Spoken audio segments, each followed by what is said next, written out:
Metodologi kajian. Kami menggunakan kaedah kualitatif iaitu 1.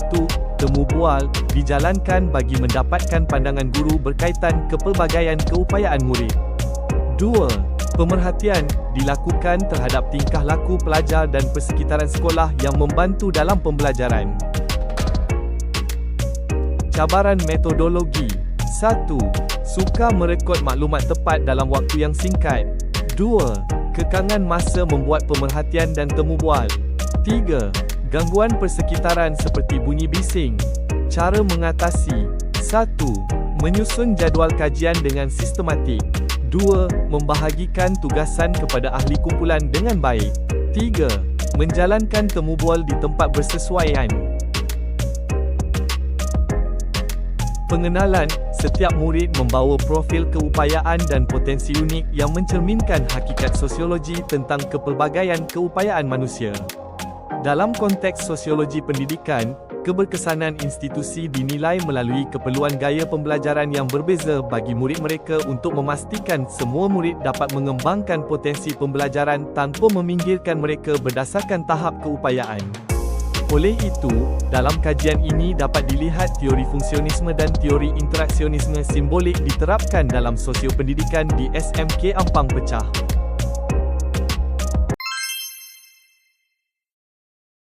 Ini ada dua aras, aras rendah dengan aras sederhana. Kalau aras tinggi dia masih inklusif, maksudnya dia belajar dengan budak perdana. Ini aras rendah, kita tak boleh nak kawal tentang lagu dia. Itu kira aras rendah. Sebab ini kejap-kejap kan, datang-datang ni pukul kawan, pak benda tu, tepik kawan dia. Itu kita tak boleh nak kawal tentang lagu dia. Kalau budak sederhana ni kita boleh kawal tentang lagu dia.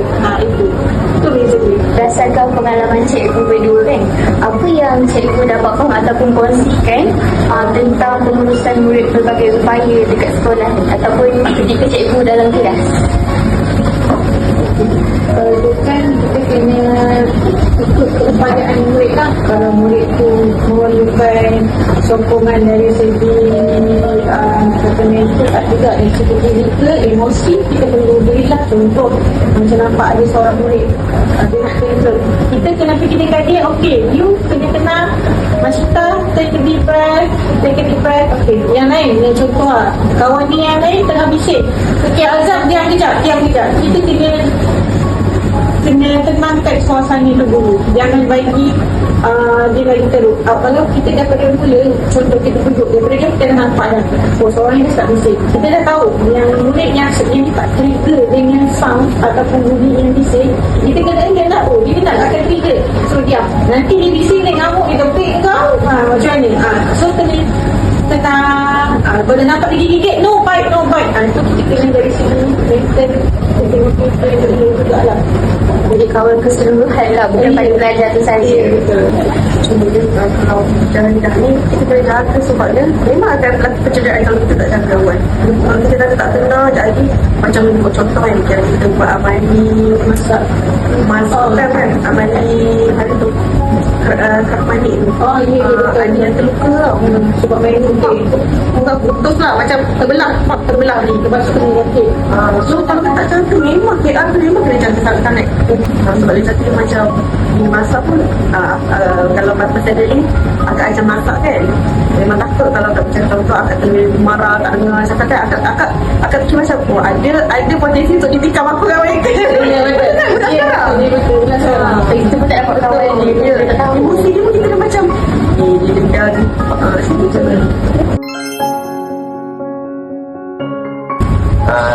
Ada ke cara yang cikgu guna macam DVM buat bantuan staff tu, bahan bantu mengajar kan, dia buat slide ke ataupun game online kan, untuk kerja je, ada ke? Ini kan, buat ambil tisu apa, pasir ataupun ketuk, buat huruf A saja, dapat.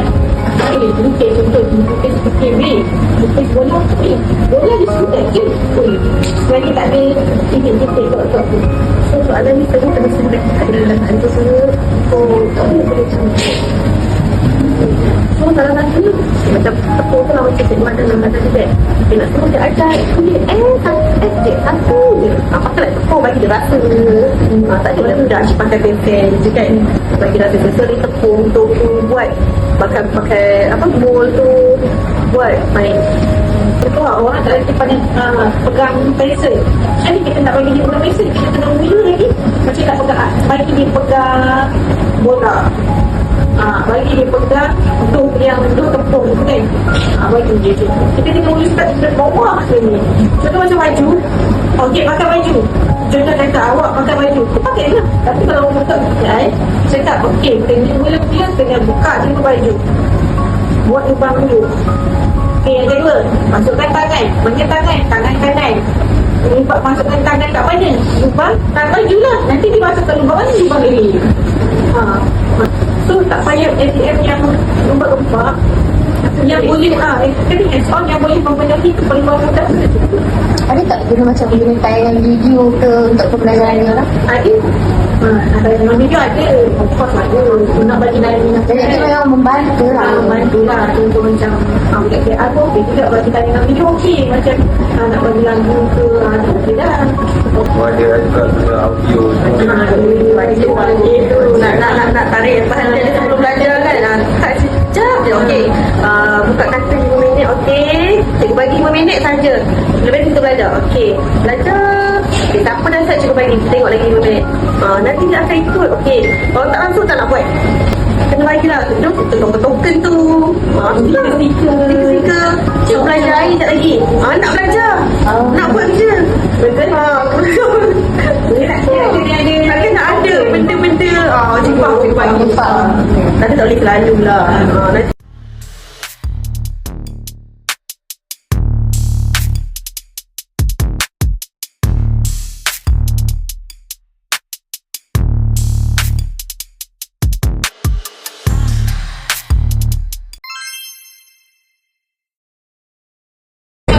cabaran yang cikgu selalu hadapi semasa mengurus dan mengajar murid yang mempunyai berbagai upaya di dalam kelas. kalau cabaran tu lah kita aktifkanlah PCR dia. Kalau PCR ni akak rasa cabaran mungkin dia orang faham je arahan akak. Umumnya ada sifat malas tu. Kita tak boleh nak buat kerja. Semua boleh buat kerja. Kita faham je. Dan akak yang masak tu ada juga yang autis. Yang autis tu memang macam nak pegang takut, geli macam tu kan. Tapi kalau kita ajar, boleh je buat autis. Autis tak ada masalah. Tu baik boleh dengar arahan. Okey, kalau akak kata okay, rounding door, dia akan rounding ikut sampai licin, akan buat proses tu lah komplit lah. Kalau yang masa pelajaran yang lain tu macam yelah padam mula, lari sana lari sini. Itulah akak rasa cabaran. Nak kawal sebagai alasan. Kelas akak dengan tu ramai tau. Bila dalam kelas masuk dalam dah masuk 12 orang, akak seorang. Dia hilang sana, hilang sini, budak pandai lah. Kalau macam budak PR, dia tinggal laki juga. Tapi dia trend lah. Ini pun boleh kata ni. Jadi kalau jemput dia ni kembali. Kembali kursi, kembali jadi. Aku ada cabaran dia. Sebab kat sini dia perempuan. Aku rasa sebab kekuatan tu lah. Orang tak boleh handle macam yang buat yang macam Azam ini, macam Syafi tu kan. Pagi-pagi dia akan duduk baca pesan dia. Dia tak nak pergi belakang. Aku pagi-pagi cikgu pun nak kakak, kira akan tarik 3 orang. Aku rasa itulah rasa cabar. Sebab macam berat. Buat. Walaupun dia kecil, dia buat tau. Dari kecil boleh. Hari tu kita orang jatuh sebab biasa tak situ dia jatuh. Itulah aku rasa kalau kita ada kekuatan lelaki, rasanya tak ada masalah. Kalau sini kurangnya cikgu Lelaki semua perempuan. Sebab dia kuat. Dia tu boleh angkat penutup longkang nak balik kat kawan. Penutup longkang betul dekat tu yang besar kan. Dari jaring dia angkat balik. Adakah ibu bapa dan pihak sekolah banyak membantu cikgu dalam proses pembelajaran murid kelainan upaya ini? Dan kalau ada, bagaimana bantuan itu diberi? Adik kalau dari segi bantuan untuk mandi ibu aku kadang dia akan support dari segi pembelian ataupun kan dia punya anak-anak punya masa kan, kita macam mandi kan, dan lagi kan okey mandi ni adalah milik KR yang buat. So dia tiba tu dia, oh anak aku buat KR, aku nak pilih ni sampai 10 mandi. Buatlah mandi aku nak dalam nama mandi tu ada orang buat buat diorang lain ikut kita maju AKBN tetap order sampai 20-30 barang. Maka itu salah satu contoh ada bantuan daripada ibu bapa lah. Support ada. Support lah. Saya memang support lah. Sekolah pun sangat support. Macam contoh aktiviti kan, macam aktiviti sekolah, udah dengan kami, PBI, budak-budak buat cookies, sekali ada air semua lah. 200 budak siapkan. Cookies tu, bila kita bagi kan parent datang cikgu datang makan repeat order cookies kita tu. Kita dapat order daripada aktiviti semua cakap sedap tau. So dia suruh open order. Yelah kita punya masakan kita rambut semua tu kan. Cikgu tak open order kali ni.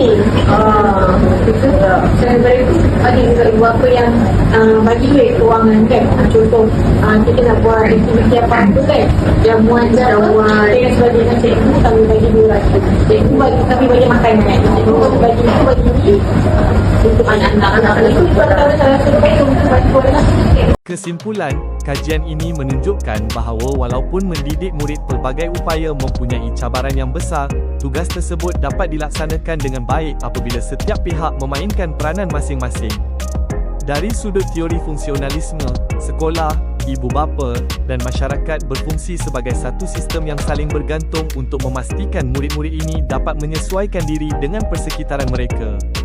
Melalui teori interaksionisme, simbolik keupayaan guru membaca bahasa badan, memahami isyarat unik, dan membina komunikasi dua hala yang bermakna menjadi kunci utama dalam merangsang perkembangan serta membina keyakinan diri murid pendidikan khas.